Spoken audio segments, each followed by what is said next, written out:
Jadi satu ketika ada orang bermimpi bertemu Imam Ghazali.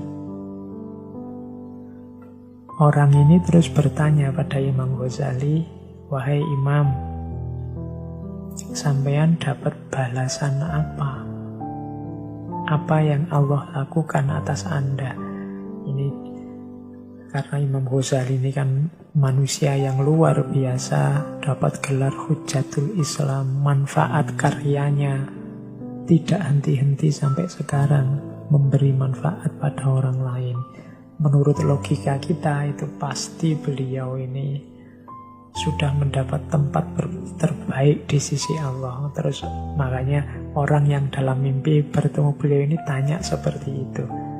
Tapi Imam Ghazali menjawab, Allah menghadapkan aku kepadanya, lalu menanyakan padaku, dengan pahala apa aku menghadapnya. Lalu aku sebutkan berbagai amal perbuatanku yang baik. Dia berfirman, aku tidak menerima semua itu. Aku hanya menerima satu amalmu pada suatu hari. Ketika itu ada seekor lalat yang hinggap di tinta kolammu untuk minum. Sedangkan saat itu engkau sedang menulis. Kemudian engkau berhenti menulis untuk memberi kesempatan lalat itu minum. Karena kasih sayangmu terhadapnya, aku mengasihimu. Kemudian Allah berfirman, bawalah hambaku ini ke surga. Cerita ini indah. Ada dua pesan utama menurut saya dari cerita di Nasoihul Ibad ini. Yang pertama, jangan menyombongkan amal, jangan membanggakan kebaikan. Karena sebaik apapun, semulia, setinggi apapun amal baik kita, yang menerima atau menolak amal itu Allah. Allah yang lebih ngerti. Kadang-kadang kita menganggap satu amal ini sudah top, sudah baik, sudah luar biasa. Bisa saja Allah tidak menerima. Kalau dari cerita ini, Imam Ghazali dengan segudang prestasi, setinggi itu kemanfaatan untuk manusia, ternyata disebut satu-satu oleh Imam Ghazali, mungkin ini, mungkin ini. Allah malah berfirman, tidak ada satupun yang aku terima. Mungkin dengan bahasa yang lain, aku tidak tersentuh terhadap satupun amal yang engkau sebut. Tapi ketika ada seekor lalat hinggap di tinta, saat itu engkau sedang asik menulis, kemudian engkau hentikan aktivitasmu menunggu agar lalat ini sampai kenyang dan pergi, baru engkau melanjutkan nulis. Nah ini Allah menganggap karena kasih sayangmu itu, aku pun mengasihimu. Jadi pelajaran pertama tadi, jangan menyombongkan amal, jangan membanggakan amal. Karena Allah yang tahu mana amal yang diterima, mana amal yang ditolak. Yang kedua, pelajaran kasih sayang. Ada banyak sekali cerita yang mengisyaratkan kasih sayang kita akan jadi kunci turunnya rahmat, turunnya kasih sayang Allah pada kita. Seperti ceritanya Imam Ghazali ini. Di Nasoihul Ibad juga ada kisah yang mirip seperti ini, yaitu kisahnya Imam Asyibli. Imam Asyibli ini sama ceritanya seperti Imam Ghazali tadi. Ada seseorang bermimpi ketemu beliau yang saat itu beliau sudah meninggal. Imam Asyibli dalam obrolannya dengan orang yang memimpikan dia ini bercerita, Imam Asyibli cerita, setelah beliau meninggal, kemudian Allah menyapa berfirman padaku, katanya Imam Asyibli, wahai Abu Bakar, sebab apa aku mengampunimu? Karena amal baikku, jawabnya Imam Shibli. Imam Shibli ini kan seorang ulama sufi, orang soleh yang tidak diragukan lagi manfaat dan kebaikannya. Jadi kalau ketika Allah tanya, kira-kira aku akan mengampunimu karena sebab apa? Jawabnya Imam Shibli, karena amal baikku. Tapi Allah menjawab, tidak, bukan karena itu. Kemudian Shibli menyebut semua ibadahnya. Mungkin karena hajiku ya Allah, mungkin karena sholat malamku, mungkin karena puasaku, semuanya disebut. Tapi Allah jawabnya tetap tidak, bukan karena itu. Terus karena apa, wahai Tuhanku? Sebab apa sih engkau mengampuniku? Kok tidak karena semuanya tadi?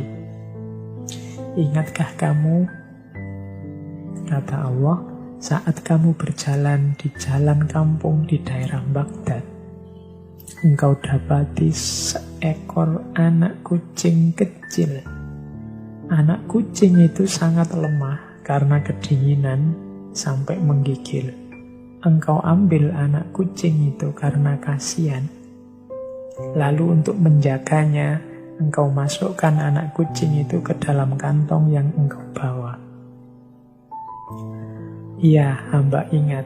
Itu katanya Imam Shibli, ini yang pernah beliau lakukan. Karena rasa kasihmu kepada anak kucing itulah, maka aku merahmatimu. Kalau tadi Imam Ghazali kasih sayangnya pada lalat, Imam Shibli kasih sayangnya pada anak kucing. Ini pelajarannya sama. Cinta dan kasih sayang kita pada makhluknya Allah akan mengundang rahmat dan kasih sayangnya Allah kepada kita. Masih ada cerita yang saya bawa lagi ini dari seorang sufi di Nashorul Ibad juga, tentang seorang sufi namanya Abu Ali Shakik bin Ibrahim al-Balkhi, atau orang sering menyebut nama beliau Shakik al-Balkhi. Shakik al-Balkhi ini putranya konglomerat, dia juga seorang bisnismen. Tapi suatu ketika beliau ini melihat seorang budak di zaman paceklik. Zaman paceklik itu berarti zaman susah, semua orang mengeluh. Tapi dia melihat seorang budak yang gembira, tidak ada sedih-sedihnya. Sedang krisis, sedang resesi ekonomi, semua orang gelisah galau. Dia melihat budak ini senang, main-main, gembira, tertawa-tertawa. Nah, Shakik ini yang juga sedang galau karena dia bisnisnya juga terancam. Terus tanya pada budak ini, kenapa engkau bisa tampak semangat gembira? Tidakkah engkau melihat keadaan orang-orang di musim paceklik seperti ini? Ini kan paceklik, kamu kok masih bisa tertawa-tertawa? Ini kan resesi, semua orang sumpek. Katanya budak itu, saya tidak perlu merasa susah dengan muslim paceklik ini. Karena Tuhan saya mempunyai ladang yang bebas untuk kami ambil apa saja yang kami butuhkan. Jawaban ini membuat Shakik kaget, terus sadar. Jika tuannya hanya memiliki ladang, sedangkan tuannya adalah juga makhluk yang miskin, dan budak itu tidak bingung masalah rezekinya karena bersandar pada tuannya. Maka bagaimana seorang muslim seperti aku memusingkan soal rezeki, sedang Tuhanku adalah Tuhan yang maha kaya. Jadi budak ini merasa gembira, tidak ada sedih-sedihnya meskipun resesi, karena dia percaya pada tuannya yang punya ladang, yang ladangnya bebas diambil kapan saja. Membuat Shakik al-Balkhi ini sadar, layo, dia hanya tuannya. Padahal tuan yang dia sandari ini hakikatnya juga miskin juga kalau dibandingkan tuanku, yaitu Tuhanku yang maha kaya. Bagaimana aku bisa sedih urusan bisnis macet, urusan resesi, urusan rezeki yang tidak lancar?